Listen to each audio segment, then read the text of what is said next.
everybody. Welcome to a 2024, the best Nebraska baseball preview in the universe. And Todd Wolverton is supposed to join us, but I don't know where he is. So the hell with him. We're starting without him. Aaron Rastovsky is joining me as one half of our baseball writing crew. And we're here to talk about 2024 Nebraska's baseball season. How you doing, Aaron? Oh, not too bad. How about yourself? What did you think of that intro that I threw together since we decided we'd do this today? I liked all the Nebraska baseballs that had too many L's on the on the fingers, and then I really liked the one where they were all holding up the beers. Could be a sign of things to come this season potentially.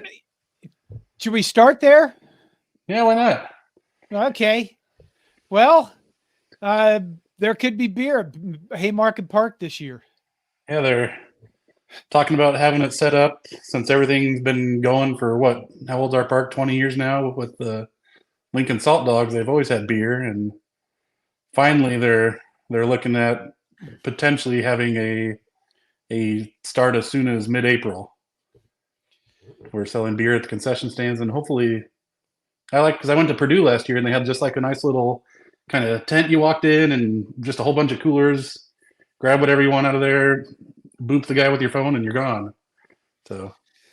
So I mean, I wanted to start with a recap of last season, which we should do before we go on, get into real baseball. But Haymarket Park, I guess I love going there. I don't get there enough. I try to get back for one series a year. This year, we're going to have the Iowa series during the spring game weekend. Iowa is expected to be really good this year, really, really good this year. We plan on having a CornNation get together for us to show up with fans and things. And on that weekend, we'll figure out a time and a date and stuff like that and announce it. But just so everybody watching our shows knows, we'll be down there. Haymarket Park, I mean, I guess I don't get out a lot. I think it's a neat place to watch baseball, but I hear complaints from people that things need to be changed or upgraded. Is there besides beer, is there anything else that you'd just say that? Not really. I've gone to 4 or 5 of the other Big Ten parks, and it's my favorite of those. You can walk all the way around it, sit anywhere in the outfield, infield, couple of stories, whereas most of the other ones are just real shallow, like 10 rows up is all. So they don't put it near the fans that we do. So yeah, it's good. You can get a bunch of different perspectives depending on where you want to sit, and the food's actually halfway decent. It's gotten a little expensive since COVID, but I think everything has. Yeah. Well, should we start on a recap of last season? That sounds like a good place to start. I don't know if we all remember, if we put it out of our heads, the very start of last season when we opened up in San Diego, because that was about the worst start to a season I've ever seen. What? All their coaching antics. Talk about it. Because we gave up 5 home runs to one kid, and we finally solved that issue. And then the other kid went off for 3 home runs and about 4 at bats, and their coach was out arguing every call, even when they were up 9 runs. And we thought we finally had them. We were up 6-16, I think, and they came back and tied us. And we had to look at that one tie the entire season. Every time I'd write a recap, I'd say Huskers record something and 1 every single time. And man, that bothered me. So Nebraska was picked to finish 4th last year. I literally don't. My memory is not good. I they were picked 5th, which is 5th. Where they were picked again this year. And so, right. Yeah, we did one better. We finished 4th in the regular season last year. And as it came down to the end of the season, we had a shot at going to the NCAA tournament if we could play well in the Big Ten tournament.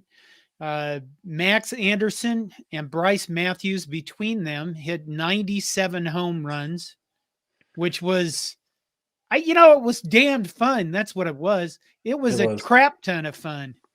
And you never knew, you knew when they were going to get up that something was going to happen. Yeah, between those two and then Gabe Swanson, who almost every single home game it seemed like was hitting a home run. He had 18 home runs, and I think 16 of them were at Haymarket Park. You were going to games and you were seeing some fireworks pretty much every time. So what happened at the end of the Big Ten tournament? Run that down for us.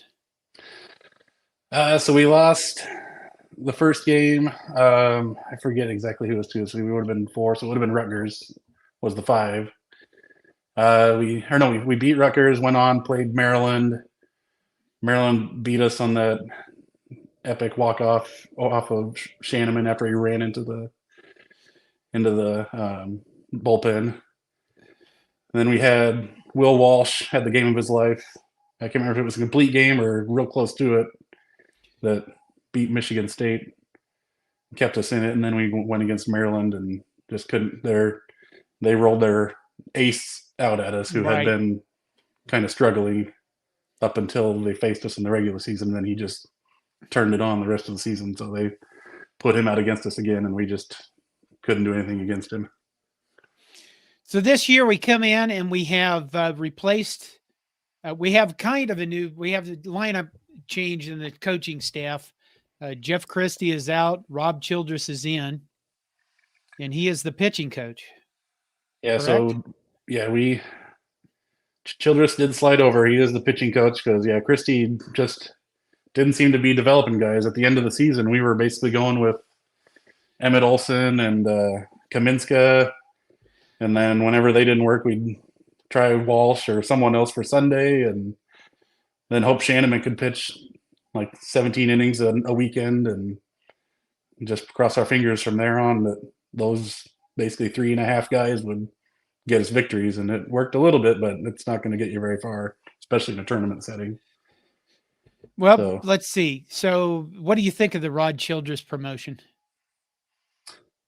The thing I always liked about him is he keeps it simple. He attacks. He's always in the strike zone. Christie, and even more so, now I'm blanking on his name, the Ersted's pitching coach. They like to mess around with guys and throw waste pitches and things like that. Not anymore. He likes to keep it simple. He likes to attack, and he always uses the phrase "master vanilla" is what he wants all his pitchers to do. So I'm not a baseball guy. You're a baseball guy. Todd's a baseball guy. I can make up BS to just sound like a baseball guy good enough. But the one thing I did hear about Jeff Christie is he wasn't a pitcher in college, and that therefore he really didn't understand pitching as well as he should. And I heard that, from baseball people that were telling me that over and over. So he's gone. And Rob Childress is in. Do you want to start with pitchers, or do you want to hope that Todd shows his sorry ass up to talk about pitchers? Yeah, he's a little more knowledgeable than me on the actual pitching staff on the new guys. So should we start? Where should we start? With the infield? Yeah, we can start with the infield. That's probably as easy as any. There is a whole lot of new faces there. Probably the most recognizable one will be Dylan Carey. Slides over from third, where he was pretty solid as a freshman. He's always been a natural shortstop and the heir apparent. So he'll slide over, play short this year. And he's probably not going to make all the spectacular plays that Bryce Matthews could get to. We saw him track down like pop flies in the outfield that no one that I can remember in a Husker uniform could get to other than him. But he also had his issues where he would just drop a ball right in front of him or mail one into the opposing first base dugout after just an easy one hopper. So Carey's going to be a lot more sure-footed, not quite as mobile. So probably like a younger Spencer Swellenbach, where he's going to get to everything and make all the routine plays, but not going to be super spectacular. At least what we've seen yet. He may prove me wrong because he's pretty solid, but and then so he's kind of the known commodity there. At second base for taking Max's spot is Caden Brumbaugh, who was going to be our leadoff hitter and starting center fielder last year, and then all of a sudden showed up a couple days before the season in an arm sling and had hurt his shoulder really bad, and so he never got a take the field. With his speed in front of Max and Bryce last year, our offense just would have been magical to watch with all those guys. But it was not to be, I guess. But he's as fast as they come. Seeing him at the top of the lineup with another guy that we'll talk about later is going to be fun to watch. But he was, I think, the second or third rated high school second baseman in the entire country. Coming out of high school, there were mock drafts that had him going in the first round of the Major League Draft as a second baseman. So Aiden Brumbaugh. Yes. So he should be a solid replacement there. Just a kind of different version of it as compared to Max. And then moving to the corners, they finally got a natural first baseman that's got some power, and Ty Stone coming over as a JUCO. I want to say from Iowa Western, but I can't remember off the top of my head.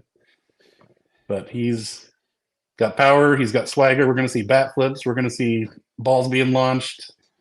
Really? I'm excited for that. Ty Stone. Yeah.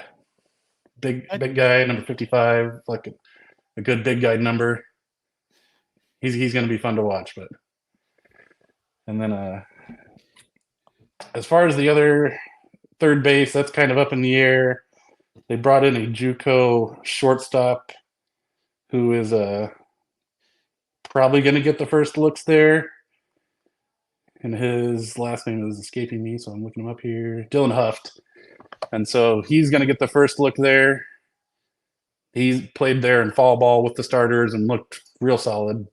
He's good defensively. He's a natural shortstop like Dylan was. So should Dylan ever struggle or get hurt, I think that's the only way you'll see him out of the lineup, really. Then Huff can slide over and take his spot. But I'm guessing he'll be the guy to get the first looks there. So a lot of new guys on the infield, a lot of unknown. Yeah, everything comes in highly regarded, but yeah, everything's in a new spot as compared to last year, which is kind of like the previous year anyway. And then the outfield, do we go there next? So yeah, left field should be pretty same as last year. We've got Swanson out there in left, and then Garrett Anglem. So I'm guessing between those two guys, one of them is going to end up being the DH, whoever's not playing in the field, because that's too much experience to take off the field and a real good bat either way. And then so taking the reason that we could put Brumbaugh in and put him in at second base is because Riley Silva came in, a JUCO outfielder, and man, he is as fast as Casey Burnham was last year, and probably even faster. So in fall ball, it was Brumbaugh 1, then Silva 2, and he can bunt, he can run. They were doing double steals on all those teams. I think we're going to see a lot of stolen bases and a lot of hit and runs. Those two guys are going to be headaches for people, and going to get guys like Dylan Carey and Swanson and Stone a lot of fastballs because they're going to be worried about those guys taking off. And then as far as right field goes, that's probably going to start out as a platoon, I would imagine. We have Cole Evans back, who is steady out there, not super spectacular. He had that week early on last year where he got hot and was the Big Ten Player of the Week, and just never quite stayed steady enough at that level for me to keep him out there forever. So, I mean, we tried Charlie Fisher out there a couple times and put Anglem out there and right a few times too, just to try and get some other action out there. But there's a guy coming up from originally Houston. He actually played high school with Bryce Matthews, and that's how they kind of got connected. And his name's Clay Bradford. He'll be a fifth-year senior.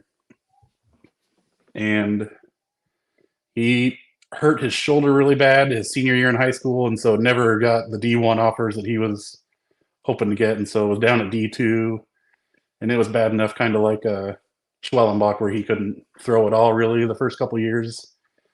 And then just last year, his shoulder really started to turn around and he pumped out, I forget how many home runs. I think it was like 14, 15, and 54 RBIs. And watching him play in fall ball, I think he's got the best arm we've had maybe in a decade out in right field. It's been lacking defensively, so I think he'll be a huge upgrade in that aspect. And I expect by the time we hit conference ball that he'll be an everyday starting outfielder. But he's a lefty and Evans is a righty, so they may kind of go back and forth based on the pitching matchup. All right, we're going to take some comments. David Matney says, good evening. Good evening, David. Angela Matney says, Aaron, I miss my weekly Huskers update. We are, I don't know, maybe we're starting a softball show on a weekly basis. Maybe Todd and Aaron will do something with baseball on a weekly basis. Todd has to actually show up for us to figure that out, that son of a bitch. So Angela's saying that because she used to work at my pharmacy every Monday and they took her away from us. And so we would always get ready for Monday night therapy by discussing the weekend's news. And then she'd watch you guys on Monday night after going home from our shift. But they took her away from us in September. Okay. Linda Wilkins says Todd's a rotten son of a bitch for being late. Classic Linda. That's what Linda says. I know she says that. I can read her mind all the way out there in the distance. But Linda Wilkins says, John, I made a Costco run today and picked up a gallon of scotch, 12 bottles of wine, a gallon of margarita mix, and yet here I find myself watching your sorry ass a second night this week. Well, I didn't make you. I assume all that alcohol is so you can tolerate me because Linda's a desperate person if she's watching you 2 times this week. Wow. You show up late and you just start firing. Max Godfrey says, I'm headed to the games this weekend. We'll talk about that. Where are the games this weekend? It's in Globe Life Field, the home of the Texas Rangers, which is a nice, I think it's the newest park in the majors. It's got a retractable dome and hopefully a very nice press box. I'll find out. Get back to you on that, but it looks super nice. I did get credentialed. No, good. And Todd got credentialed. Yeah. Oh my God. Talk about desperation. Well, they probably figure they need some media coverage coming back to the Midwest. So, But who's all going to be there this weekend? Well, Nebraska is playing against Baylor, Texas Tech, and OU. But there's Tennessee's going to be there. Tennessee plays. Yep. They play Friday night, Texas Tech. So, and then they play Saturday, Oklahoma. So both of those teams will hopefully be coming off a huge loss and be beat down by the time we get to them. Well, Max Godfrey will be there, so maybe you should tell him where you're at so he can meet with you. James Boardman says pitching failed us last year, in particular the midweek pitching. God, 100%. Now he brings that up. I remember that. It was like we were trying to figure out what the hell was going on. And everybody blamed Jeff Christie, and that's why he's not here anymore. Linda Wilkins again says, John, do you realize the pitchers and catchers reported today? No. Is that Major League Baseball, I assume? Major League. Yeah. Yep. Yeah, I don't pay any attention to Major League Baseball, which is why, again, we have 2 fine baseball writers at CornNation who are both they're going to the games this weekend so they can tell you firsthand how Nebraska looks and get the inside poop on all our old Big 12 friends that, not Texas. I didn't mean to say friends with Texas. Jaden Miller, who covers going to be part of the softball coverage for us, says, Aaron, I need good news. After the women's basketball choked it, tell me we are going to be 3-0 in Texas. Are we going to be 3-0 in Texas? I sure hope so. Yes, we are. I don't know. It's going to come down. It's going to come down to the pitching, and who knows? The pitching is going to be interesting. The offense is going to be interesting. There's just a lot of unknowns. It's the first a lot of new faces, a lot of unknowns. I'm excited. Hopefully the pitching holds up. Everyone coming in is pretty highly regarded. We got the top JUCO class in the country, is what they're writing at a couple Really? different outlets. So Yeah. Hence the highly regarded comment. yeah, Okay. We covered the infield, we covered the outfield, right? And now we're to pitchers. Todd. Well, yeah. Well, Wait. Before you say that, women's basketball got annihilated at Ohio State on the road by number 2 Ohio State. Their number 2 game in a row against the second ranked team in the nation. This time on the road, they got obliterated. It had win at home, lose on the road. Everybody in the nation's doing the same damn thing we are. Okay, go on. Well, pitchers, they named the 3 starters earlier in the week that are going to start this weekend. Brett Sears is going to be the Friday night starter. Will Walsh is going to go on Saturday, and then Caleb Clark will pitch on Sunday. Aaron and I have communicated a little bit, and the surprise there for us is Brett Sears. Now, let's talk just a little bit about him. He's the second oldest guy on the team. Kyle Perry is the old man. But Brett Sears is 24 years old. He came over to Nebraska from Iowa Central Community College. He pitched at Western Illinois, I believe, before that. He struggled last year at Nebraska. However, in the summer in the Northwoods League, he was lights out. I mean, he flipped a switch, and from everything that was shared, coming out of his season this last summer, he just pitched outstanding. When I saw him pitch last year, and then, just based upon what I read, he's got kind of a 3/4 release a little bit, and he's electric. I mean, there's guys that throw it faster, but when he is in the strike zone, he's got a lot of movement on his ball. And so, hopefully he continues to be the kind of pitcher he was this last summer and gets the team off to a good start.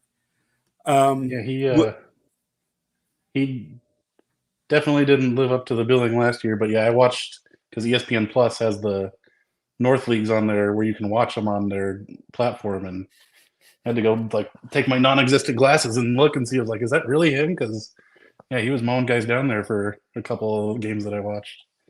Yeah. So hopefully it flips a switch for college too.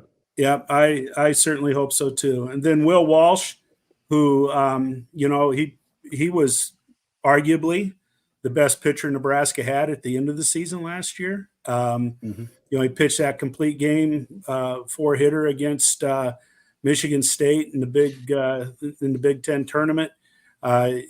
Figured he would be a weekend starter, and he's starting on Saturday. Texas Tech's probably, on paper, at least the best team that we're going to face of the 3. Okay. And so, he's gonna take the mound against them. No surprise, and hopefully he, continues a positive trajectory. He's got some experience, and then the Sunday starter is a guy I thought might be a weekend starter.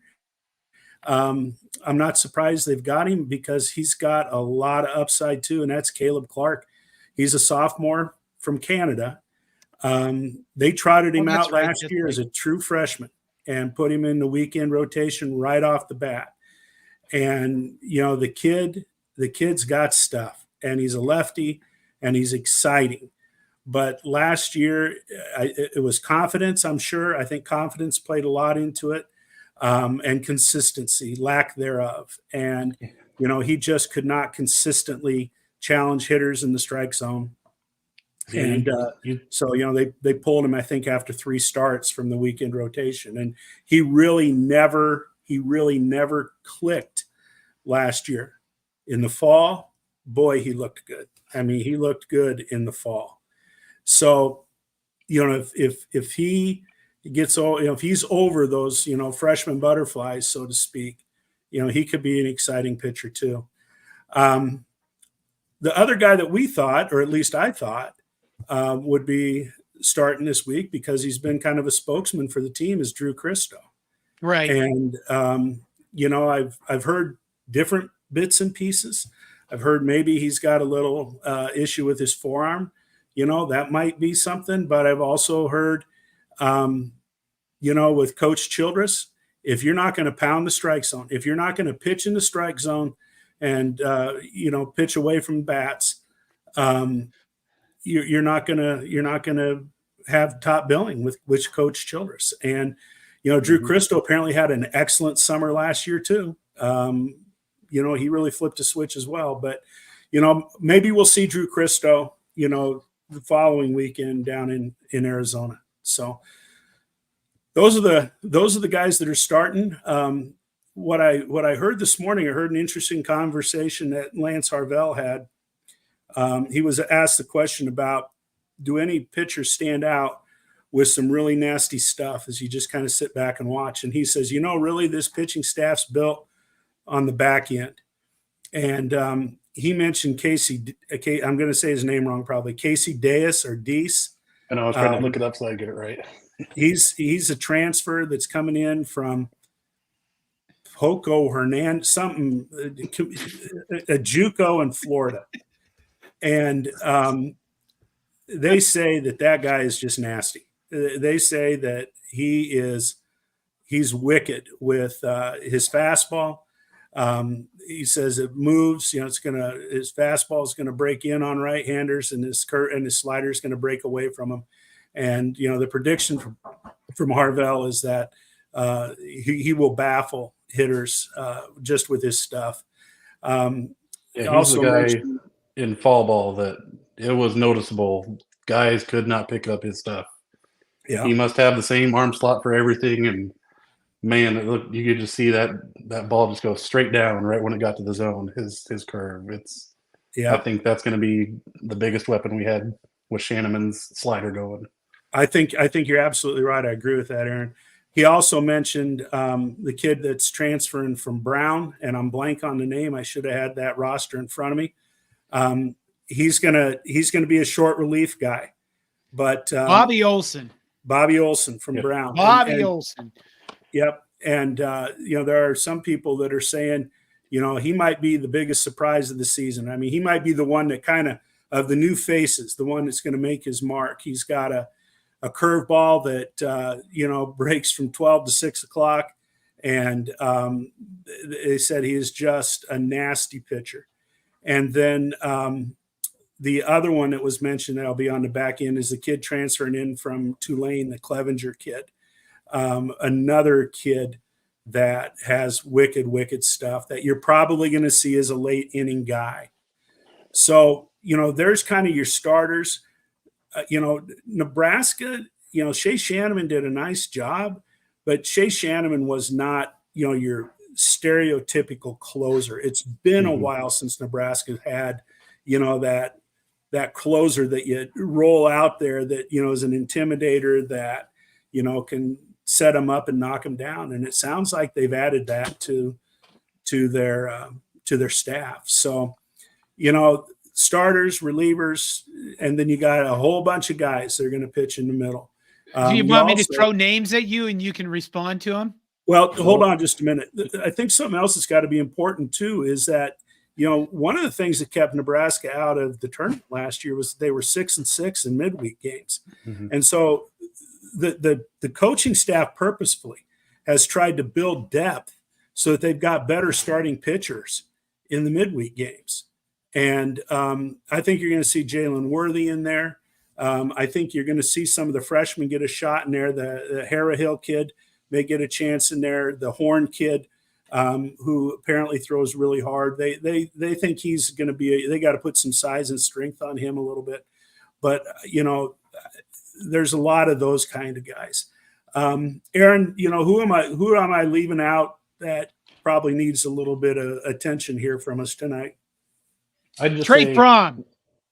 Trey Fromm is one of the guys I'm about to mention. There's we went from last year not having a true closer to this year having probably 4 guys that could be up for that closer spot with Clevenger. Trey Fromm's kind of the power, throws 95, 95, 95, just blows it by people. He was going to be our closer last year, and then he got hurt. He wasn't even at not even like a week before the season, like a couple days before the season. He wasn't at fan day because he was trying to get a second opinion, I think, on his injury to see if he could come back, and just couldn't make it. So yeah, the Jordy Ball and boyfriend, they're not having a good start to their Husker careers. And then the Omaha closer's coming over. Yeah. Rands. So that gives us another. We've watched him have success on the Haymarket Park mound closing out games, unfortunately. And then lastly, the guy that was our closer at the end of the year last year was Kyle Perry. That's the only position he really kind of succeeded in last year, was coming in and being that closer. What do you have, 3 saves at the end of last year? I think he did.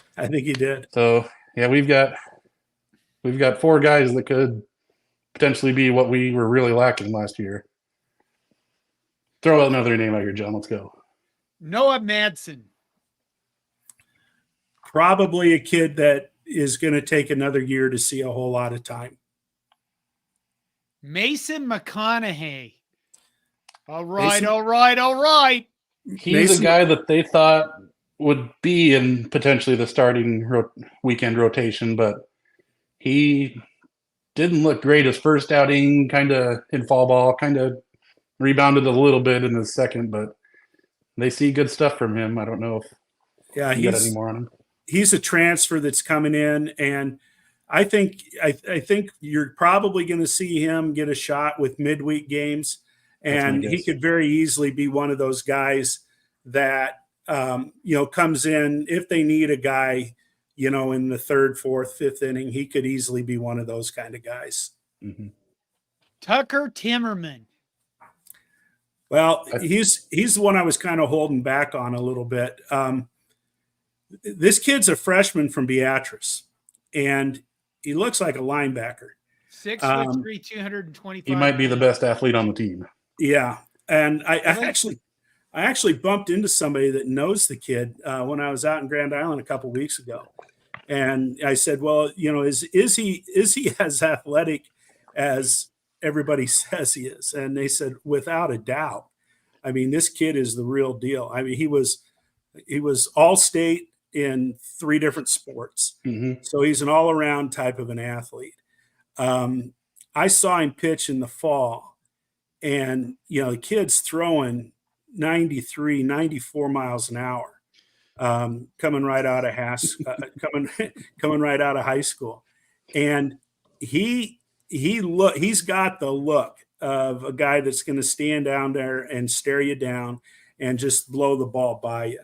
So then the next day, or the next game when he came back, he struggled a little bit. I mean, he was outstanding in his first appearance, and he struggled a little bit in the second one. But I mean, heck, the kid was 18 years old. He'd been pitching, high school ball. But I think Tucker Timmerman, as he matures a little bit, he might be that kid in mid-season that all of a sudden starts to make a name for himself. He could be the steal of the class, in my opinion. Yeah. He's really something. He's dynamic, I guess. The only name I see that there's 2. Evan Borst. Evan Borst is a kid that is coming over from Iowa Central Community College. I think he's a kid that is going to be, he's a strictly bullpen pitcher. I think with him, we'll see him in the first 2 weeks. In fact, we'll probably see most of the pitching staff in the first 2 weeks. He's not one that comes in with a lot of accolades, but he was a consistent, steady pitcher over at Iowa Central. But he'll probably be a middle relief type of a kid. Yeah, I think he's a heavy slider guy that just kind of throws that same pitch over and over again. So yeah, nothing that's going to get you tons of innings, but an inning or two here or there. Carson Jasa, Well, who is Flamethrower. 6'7" and 237. yeah, you're going to see him. You're going to notice him 96. because he's taller than anybody else on the team. He comes from Colorado, went to a small school in Colorado, and he throws hard. But He I had the think two fastest pitches of fall ball, 96, Yeah. 96. I think with him, it might be a case that he needs to get a little more mature. And I mean that physically. I think he's a tall drink of water that probably needs to put on a little bit of weight, a little bit of strength, to handle the demands of pitching at the Division I level. I think they probably see this kid as a starter down the road. But he's got a ton of potential. I mean, he really does. Yeah, best I did fastball the not freshman hear- class, but Oh. needs more. I did not hear the name Joshua Overbeek come up at any point yet. He's an infielder. Right. Some people have him penciled in as maybe the starting third baseman. I don't see that. I think the Heft kid, if I'm saying that right, might be the third Huft, baseman. Dylan Huft. Huft, yeah. I don't know that much about Overbeek. I think since he's the one of the two switch hitters. I think that could get him on to basically platoon with Huft if they need to work that angle. If Huft struggles against lefties or something, then you could probably see Overbeek. But otherwise, I think Huft, at least in the brief fall that we saw, looks like he should be a starting third baseman. I think that Bryce Hughes, did he come up? No. Okay. Case Anderson. That guy, he looks like he's a freshman. He looks like he's a senior in every aspect of his game. Moving around on the field, just walking from the dugout to the batter's box. I think Todd could give you a couple badonks on that. Yeah, yeah. His approach, his fielding, everything looks like he's been out there for years. This kid is going to find his way on the field somewhere. And I think he could be one that carves out an exceptional freshman season. The question is where is that going to be? And, because you got the Stone kid that I'm sure is going to get the first look at first base. Sanderson is most likely a first baseman. I think he's a lefty, so. Yeah, so it will be interesting to see where it all fits. I mean, in some respects, quite honestly, there's how do I want to say this?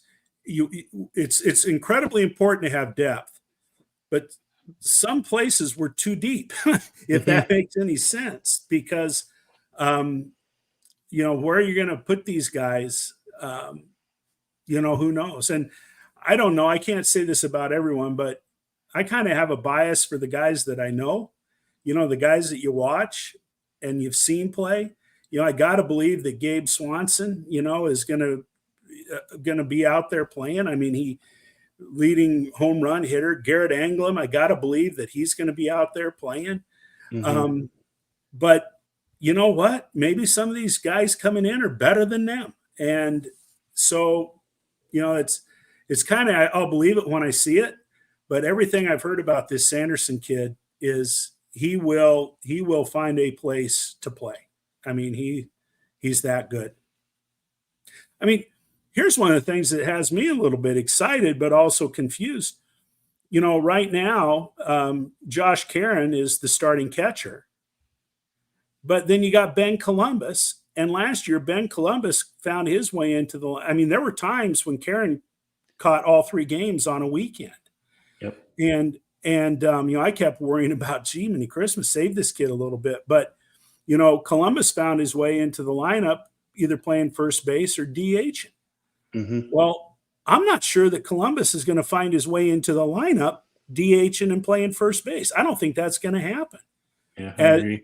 and both Aaron and I have tremendous respect for Columbus. I mean, we've seen that kid hit the ball lights out. And yeah, I don't know. It could be an interesting season with that. He's kind of the fall ball home run king the previous 2 years. And did he? I can't remember if he eventually hit a home run last year. Or He eventually got one. Yeah, he that's what I eventually thought. did. But Okay, yeah, the Big he looks like he's Ten- been behind the plate his whole life. But Yeah, The Big Just keep- Ten preseason baseball poll came out today. Iowa at the top. And as Aaron and I discussed, people might expect great things out of Iowa, maybe go into the College World Series. It's Iowa. Come on. They're not going to get that Boo. far, the bastards. Mhm. Indiana in second place, Maryland, followed by Rutgers, Nebraska, and Michigan. Do you guys have any comment on those, the order of how the coaches picked that finish?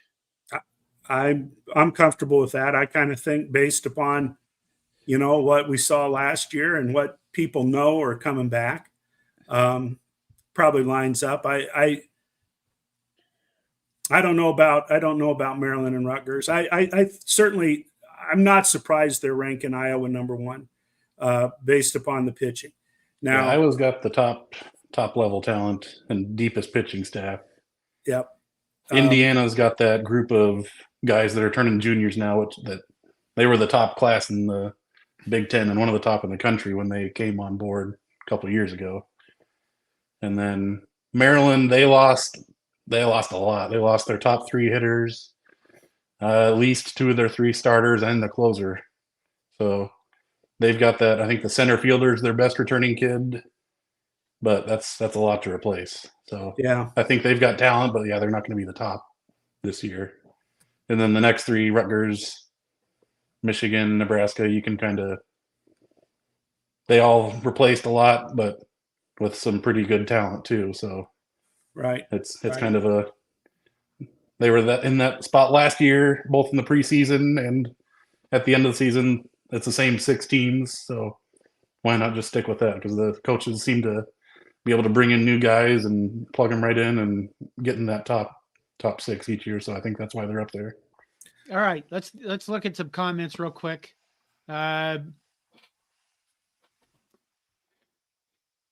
Linda Wilkins from earlier said a Costco run for me is 240-mile round trip, so I stock up. And then she follows that up with that is why I called you a sorry ass. I've been called a sorry ass for a while, so I appreciate the compliment.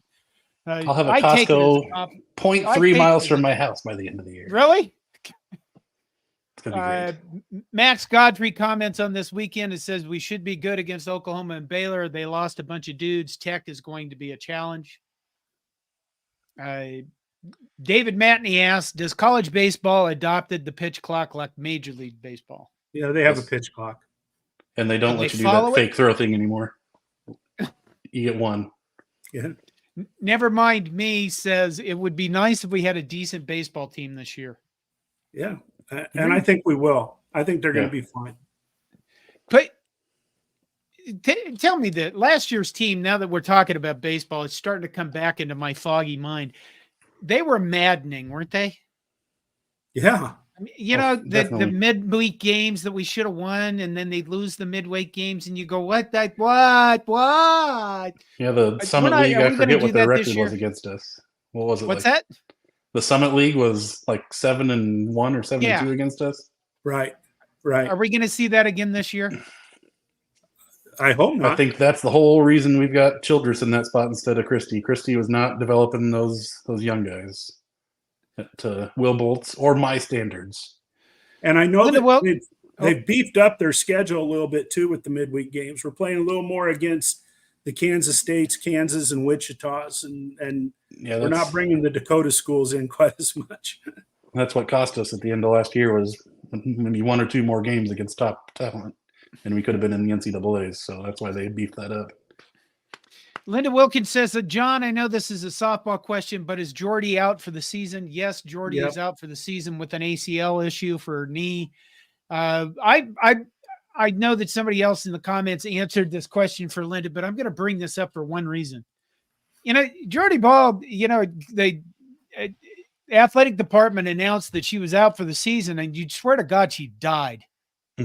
We still have a softball team. They didn't disband the softball team, but you go around social media, you'd swear to God they did. So I think Nebraska's softball team, certainly she is, like a high level, extremely valuable player, but that doesn't mean our softball team's going to suck this year. I think we still have a pretty good softball team, and they're probably worth watching. So if I guess if you bought season tickets, you give them away to somebody that wants to see softball. So that's my point. I looked at all the responses, and it's kind of like, what the hell with you people? Well, the softball team now is going to have to shift their focus a little bit. And, they didn't have the offensive punch last week that they're going to need to have the rest of the season. And if the hitters don't get going pretty quick, they could dig themselves a pretty deep hole here. Jordy Ball, one of the absolute best pitchers going in college softball, but she isn't going to win, even if she wasn't going to win every damn game herself. There's a reason why she had the success that she had at Oklahoma. And that's because she had arguably two of the best softball teams of all time behind her. Right. And those teams, you look at those team batting averages that Oklahoma's had, you look at the number of runs those teams scored over the last couple of years. It's pretty easy to chalk up some victories when you're a pitcher and you have that kind of a team backing you up. So, I think Nebraska can win softball games. I think they can contend in the Big Ten. But their offense is going to have to get their head screwed on, and they're going to have to start scoring some runs because the pitchers that they have left are not, they're not all Big Ten caliber pitchers. They're solid pitchers. Dean Duvall says, if you don't want your season tickets for softball, I'll buy 2 tickets and become a bandwagon fan. There you go, Dean. What's next? I had something in my brain that went away.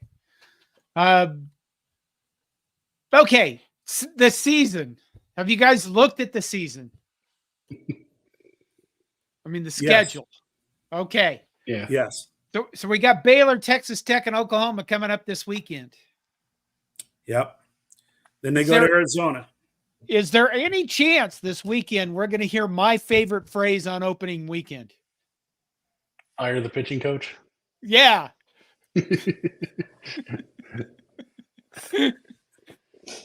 Every year there's somebody on social media somewhere that says fire the pitching coach. Every freaking year. Are we going to see that this beginning of the week? Last year we certainly saw it. I think people love Will Walsh enough that they'll give him credit in our toughest game to not do that. But Baylor is not that great, so it just kind of depends on how Sears shows up. You may hear just a little bit of grumbling on maybe pitcher selection, but I don't think we'll get quite to the firing stages yet. Okay, hold on. After that, we go to Grand Canyon in Phoenix, Arizona, and Minnie says that she will be at the Grand Canyon games because she lives in Phoenix. What do you think of Grand Canyon? They play good baseball. Yeah, they've had some good teams of recent. Caleb Evans from Creston High School, former student of mine, went down to Grand Canyon and played. College of Charleston. Then we have a 4-game series at Charleston, South Carolina. College of Charleston. What do you think of that one? Good baseball program. I think they lost a lot of guys, which should hopefully help us. But yeah, they've been real good the last few years. But I think they're hopefully on the downward trend. Ben, the opening. Go ahead. Well, what you find with Coach Bolt plays competition. Mm-hmm. I mean, he plays competition. You go look at Iowa's non-conference schedule.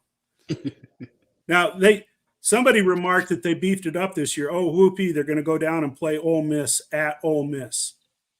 That's how they beefed up their schedule. I think they got one other game against somebody that's legit. But, they're playing like Lehigh. And for a midweek game, once again, they scheduled an NAIA school. They're playing Grandview, an NAIA school, in a midweek game. They took Loris off their because schedule. Iowa, Loris? They took the Division III school Loris off their schedule because they evened their series against them last year. After Loris beat them, a Division III school beat them the previous year, Iowa kept them on the schedule one more year so they could beat them, and then they could say, well, we don't have a losing record against Loris. And then they dropped them from the schedule. They can't take a chance to lose against Loris again. This is why I just don't see. I know that when Rick Heller came to Iowa, we were all kind of like, okay, Rick Heller's a winner. I look at the guy now, and I guess I look at that. Are you going to play tough competition? Apparently not. I don't. That's why I just look at him and go, he's not going to make the College World Series. Agreed. You got to be tough-minded, I think, to do this, and I don't see that there. Okay, the schedule. We're on the schedule. Opening weekend in Nebraska, Lincoln, Nebraska. Hawks Field at Haymarket Park, March 8th, 9th, and 10th against South Alabama. Would you think the weather will cooperate? Well, the field looked nice. They were showing the field that the grounds crew was showing the field today and how it was growing nice. And they were putting, I think it was going to freeze tonight, so they were putting some of the growing tarps down, and hopefully we can, because so far they've got 6 practices outside on the field, and I don't even remember the last time they did that before going to their first game. It's always been either in the Hawks Championship Center or just doing something on Memorial Stadium if they're able to get outside at all. Then we start the midweek games. We play Wichita State. Good God. Wichita State, Tuesday, Wednesday games in Wichita. They're always good, the Shockers. But yeah, don't forget they had imploded their team, so you have no idea what you're going to get with them. Right. They imploded their team.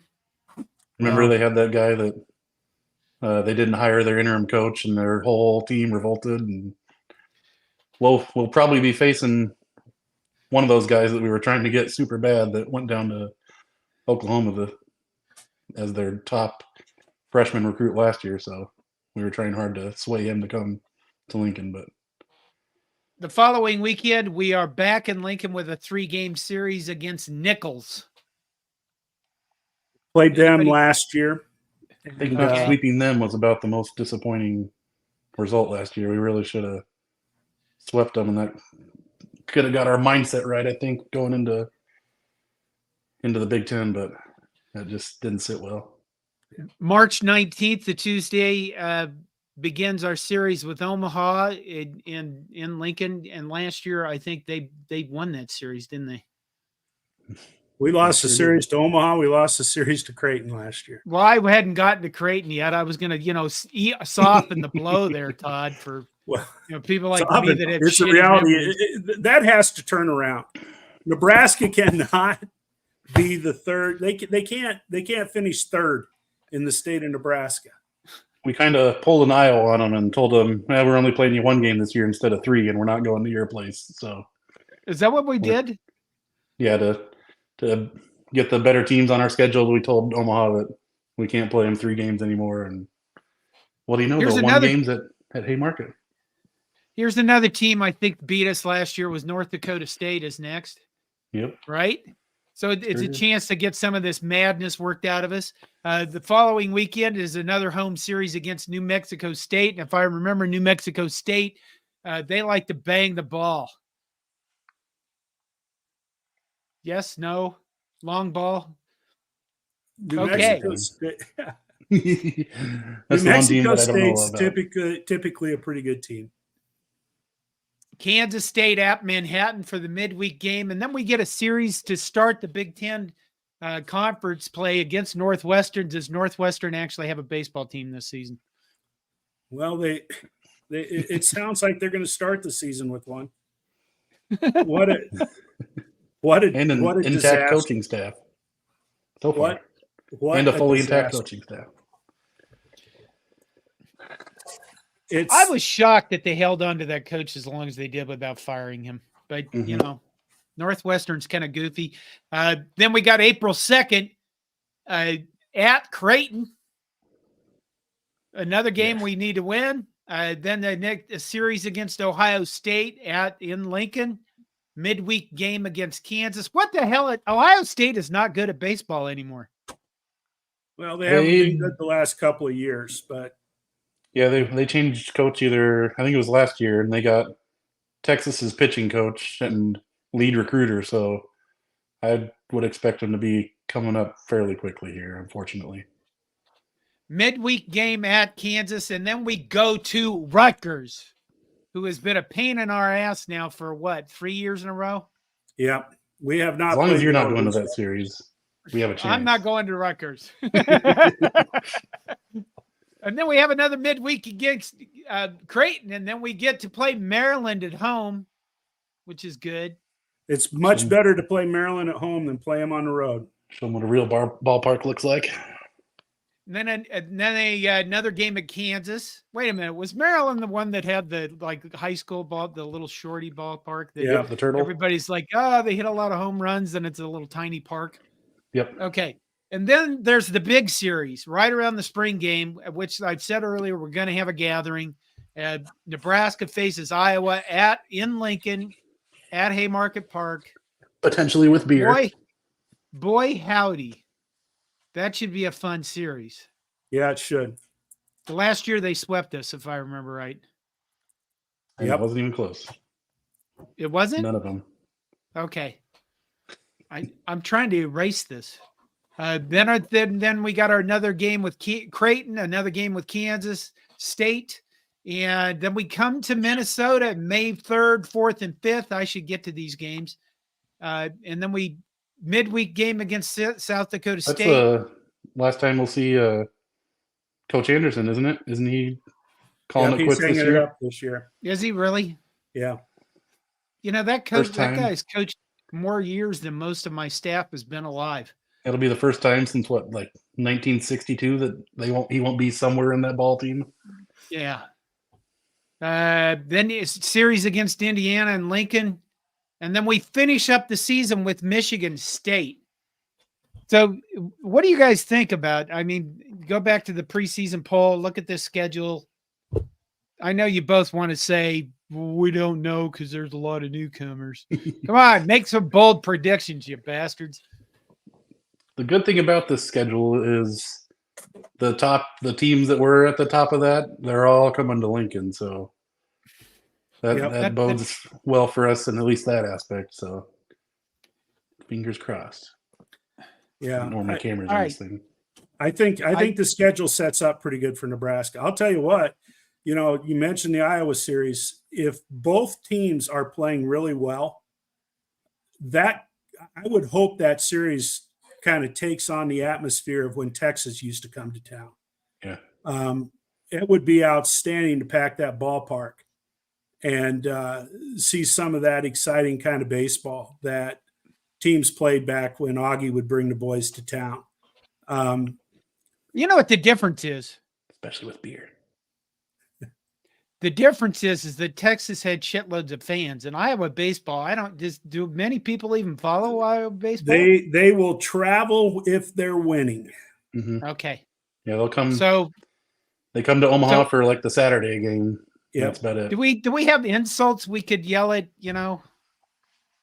Iowa baseball,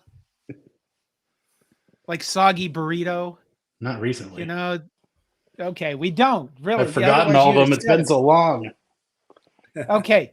Let's see. Let's see. Max Godfrey's a baseball guy, obviously. This is why baseball is the best. Doesn't matter how much of a powerhouse you are. Anyone can beat anyone on any given day. Who executes the best is what it comes down to. And there's not going to be any undefeated teams in baseball. So Eric says Ty Horn and Will Jeske were Wichita State commits before they changed coaches multiple times. Yeah. Yeah. If we hit that recruiting and transfer portal hard with Coach Sirianni. David Mapney says, John, congratulations on closing in on 10,000 subscribers. We are getting very close to 10,000 YouTube subscribers. It's actually gone up since the season. I think a lot of that is because one of my history videos took off and it's almost hit 100,000 views, which is kind of wild. But, thanks, everybody. Here's what I'd like to know. We need more you guys telling us what we'd like us to do. Like, we're putting a softball show together. It's up to these two guys if they want to do baseball shows. I think that we will cover stuff as long as we have people that show up and give us, I like an audience. I don't think there's any shock about that. I think Todd enjoys doing this. I'm not sure about Aaron as much as he likes watching baseball, but, we'll see what we can do. Let's see. Husker Chuck says, baseball and softball are the last sports before the Pac-4 joined, correct? That's yes. true. Yep. Apparently they join in August, which is really weird, given that July 1st is usually the fiscal year turnover for colleges and universities. Mm-hmm. David Mann. Hold on. Since we're talking baseball and softball, both of those sports just bumped up in terms of level of competition because of that. So they did. And, I think there's a lot of people that would probably go, well, that's too bad. But I think that's really exciting. Yeah. I mean, we're in a conference where there's a good section of this conference that doesn't give two shits about baseball. We're bringing in 4 teams that are going to care. To be quite honest with you, when you look at softball, 3 of those 4 teams are perennial top 10 teams. Right. So also now our commissioner's a baseball guy and ran MLB TV, and I think baseball is going to be a lot bigger part of the conversation. Not shit on. Yeah. I think we won't have the big plus being kind of the laughing stock of some of the colleges like it has been. David Matney says, is it just me or does it seem like other sports in Nebraska are receiving more recognition now versus in the years past? What do you guys think of that? I'd ask the question, recognition by whom? If that's expanded fan base, if that's more recognition by media, I don't know. I'm kind of a contrarian. I follow, I love Nebraska football, but I love baseball. I love wrestling just as much as I love football. So, I follow those 2 sports, just as strong as I follow it for football. So, I don't know. It might be the case, Dave. There's a lot of people that take shots at Nebraska. You're a volleyball school and they think that's mocking us. Well, I think people are kind of taking a little bit of pride in that. And maybe we're getting more recognition because our teams are playing better, starting to play better. So from a guy who runs a website and looks at statistics and stuff like that, I'd say 2 things. Number one, I'm trying to do a better job at CornNation of us covering more teams just because, we're getting more people that are interested. Like, Todd and Aaron will cover baseball. Beth did a good job of covering volleyball. We have 3 people that are going to cover softball. And I think there's one other big thing about this. The coverage is, I think, getting bigger because, well, to be honest with y'all, last year when Nebraska lost to Colorado, all of the statistics just went into the hole. They really did. All of the views and everything, and all the other people I talked to that, well, I was going to name names, but I won't. Other guys with YouTube channels that I talk to regularly, they all said, yeah, all the views, everything went after. People stopped paying attention to football. And I think some ways that we're trying to make up for it by covering other sports and not putting all our eggs into with one basket, even though that we know college football is by far the biggest draw in Nebraska. But I think for us that, personally, I like basketball. I like women's basketball beating Iowa. That was the funnest freaking thing that's happened in a while. Lisa Bluter has done such a good job of keeping that in the front, keeping that in front of our faces by whining about it. It's been a joy, and now we're looking at baseball. And I think the other thing is this. What was it? 2 years ago, I did a video about having it was 2 years ago. It was after the frost season. We had the most miserable season probably in school history across all our sports. Mm-hmm. I mean, basketball didn't win 10 games, if I remember right. Football was the greatest 3-9 season in the history of the sport. And now I think since Trevor Alberts has joined the athletic department, our sports performance across the board has increased. You know what the other thing is? I think you look at our athletes and they look like they're having fun. You see Dylan Raiola at a basketball game and he's there with other athletes, or you see the men's basketball team at the women's game the other night when we beat Iowa. Did I say that? We beat Iowa. Yeah. And then, you'll see different athletes at different games and they look like they're having fun. They don't look like they're like dragging a ball and chain around anymore. And I think that's, if we're going to be Nebraska fans, I think that's a big thing. I think that's a lot of joy. I don't get out much either. So before last season, I'd never seen 25 football recruits leading cheers at a baseball game. I can tell you that. Yeah. Yeah. So there you go. I don't know what else. We're over an hour. What else? Is there anything else we need to cover about baseball? Just all I would say is that Coach Bolt made the comment at his last press conference at the end of last season when he said that he was going to do whatever was necessary to get this program in the, at the level that he expects it to be. And he acted quick. He made a decision that professionally was the right decision. I know it probably tore his heart out because I know that he was really close to those coaches as, right. Personally. But he made that decision. And it isn't, unlike some head coaches, because the writing wasn't on the wall. Nobody was out to fire Will Bolt after last season. And so what this tells me is that this is a guy that has a vision, has a plan, is determined to get this team so that they are taken seriously on the national level. And we may not see all of this unfold this season. I think this season is going to be exciting. There's a lot of things that they're going to have to prove, right. Got to get out there and play the game. But I think the right moves have been made in the offseason, and I'm excited to see, how things play out. Yeah, there is one more thing. I'm sorry, Aaron, go ahead.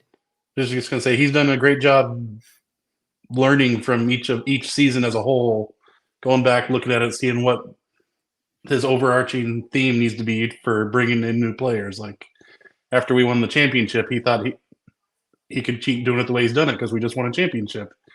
And he brought in the highly touted freshmen that we expected, and the team was too young. So he went in the next year and brought in a whole bunch of older guys, and that helped us tremendously. But then we just didn't have the pitching depth. And so you could tell both staff changes and players brought in.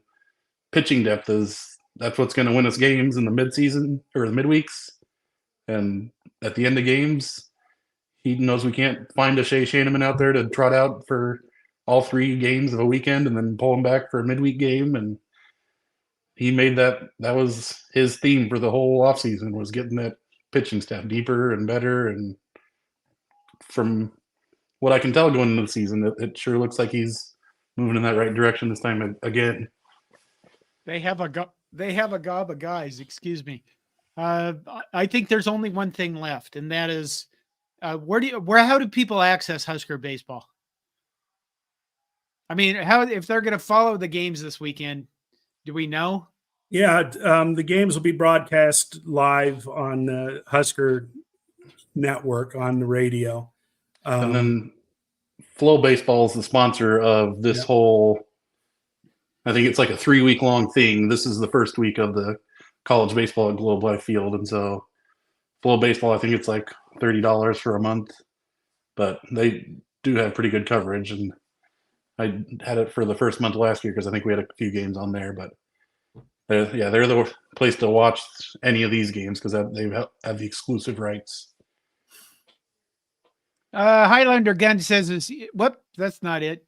Highlander Gun says it's movie night this Friday, John. I think we scheduled that. I think we're going to move it because there is just so much going on this week that by Friday I'm going to be exhausted and be looking for a hole in the ground to crawl into and listening to Husker radio, Husker baseball on the Huskers app on my iPhone. But I think that's it. Eric says if you're going to sign up Flow Baseball, use the Big East sign up link for half off. Now, I have no idea why it works that way. Well, there you go. Yeah. Hopefully people stay till the end of the show to learn that. Okay, that's it. We'll figure out how we're going to cover baseball going forward. And I think that's it for tonight. Any last remarks or how do we sign off? I always suck at this. This is why Todd and I always just say goodnight. I'm going to say go Big Red. There you go. I'll say happy Valentine's Day and go make some Husker babies tonight, I guess. Let's go. Go Big Red Baseball.